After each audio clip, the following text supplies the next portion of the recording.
Hello, my name is Brandon Bryce. Welcome to the Veggie Gardener.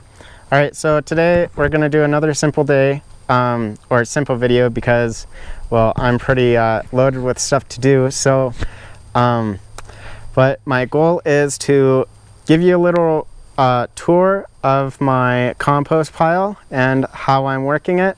Well, so far, obviously, it's still just spring, and give you a little demo on thinning.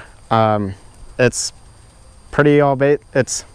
all basic, but for somebody who has never done it, it's nice to watch somebody do it and not just read it from a book. So let's get into it.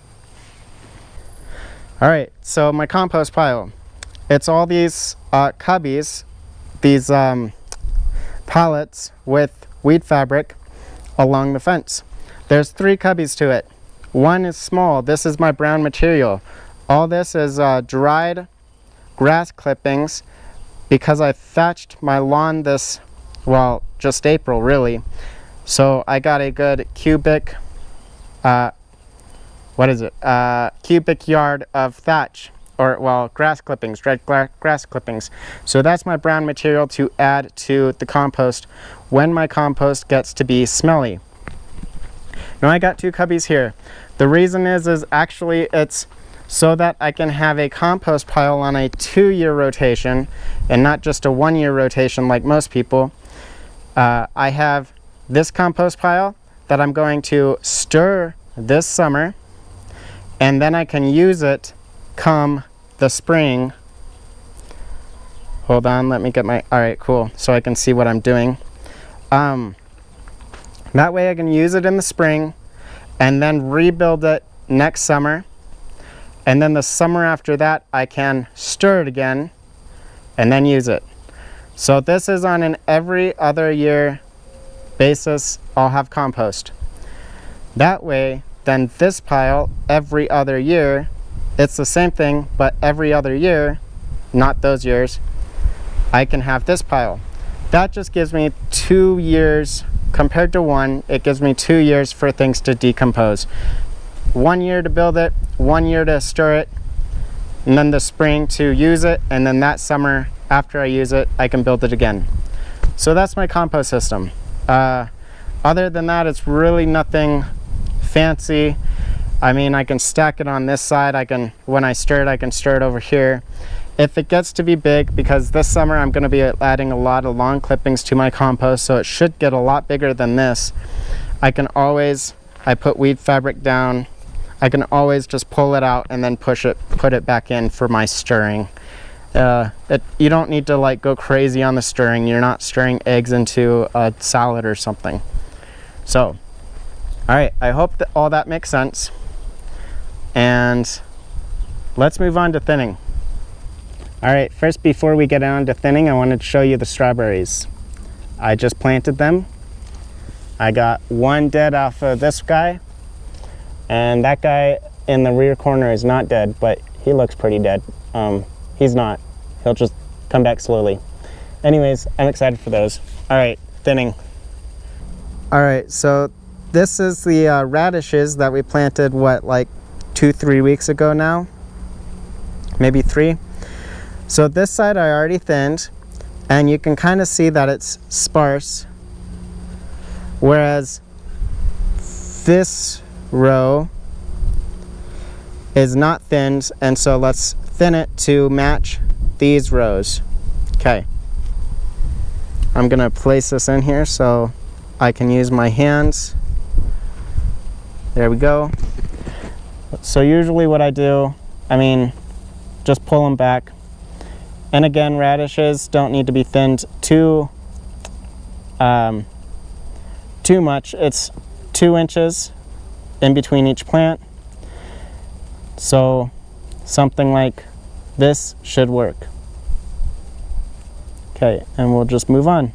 Just go on down the row. And you can always come back and thin again. It's like adding salt to stew. You can't ever take away, but you can always add more. And thinning, I guess, is the opposite. You can always take away, but never add more. Did I say that right? I don't know. Anyway, doesn't matter. I hope you get the point. So we'll just go down the row.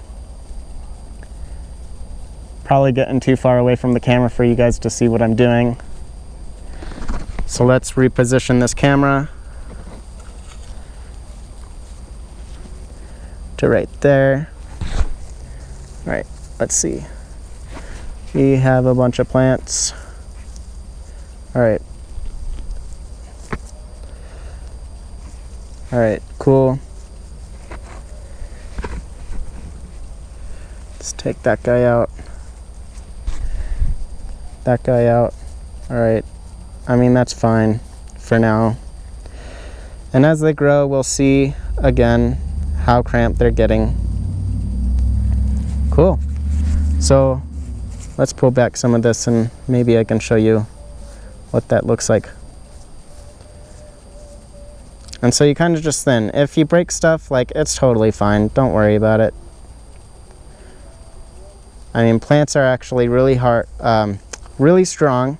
There's a lot of times when I think I kill things and they don't die. They actually seem to come back almost stronger sometimes. So, all right, cool.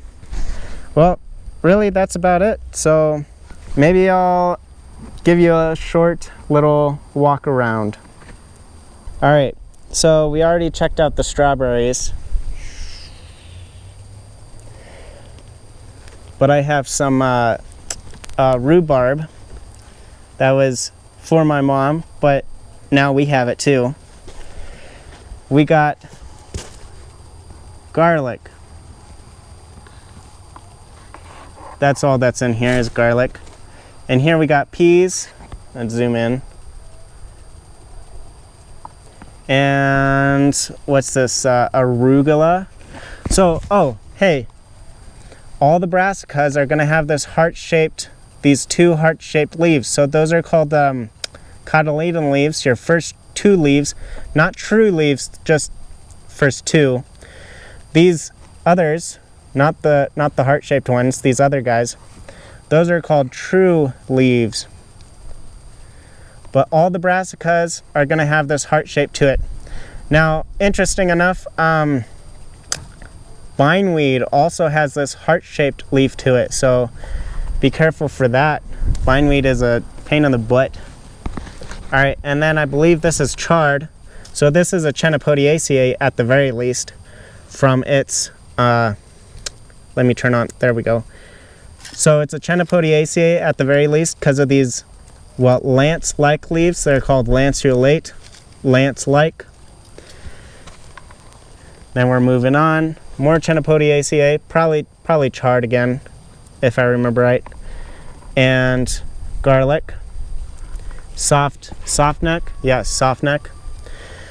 And then, I mean, this is Chenopodiaceae too. It's a very long lance leaf, but this is, gosh, I'm forgetting the name already. Spinach. And our garlic, again. All right, nothing new. Spinach, lettuce,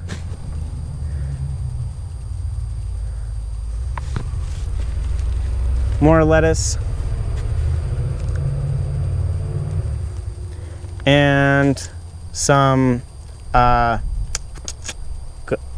Brassicaceae, arugula. And I did take out the peas. I did plant peas in here, but I changed my mind and I'm gonna do cucumbers in those. And then walking around, we got more peas and again, brassica, heart-shaped cotyledon leaves. This is our turnips. Same thing, nothing new. All right, and then we got potatoes. They're already coming up. Although these guys, like, they were just, I mean, enormous, whatever you want to call them, sprouts on them. All these are radishes, nothing crazy. All right, here we go. So these are our beets. And talk about thinning. We can thin these guys out quite a bit. So something like that, to where we have like a beet every inch. And then when they start, you know, crowding each other out, well, we can do it again. No big deal. But those are our beets. We got 1 row, 2 rows. I think I only did 2 rows. Anyway, more radishes. And then there are carrots. I saw them. Here they are. I don't know if you can see them. All those little guys. Carrots. Cool. That's about it, guys. Easy day. Hey guys, so I know that was an easy day. But anyways, I hope you enjoyed it, or at least maybe got something out of it if you didn't enjoy it. So thanks for watching, and I hope you guys have a good day.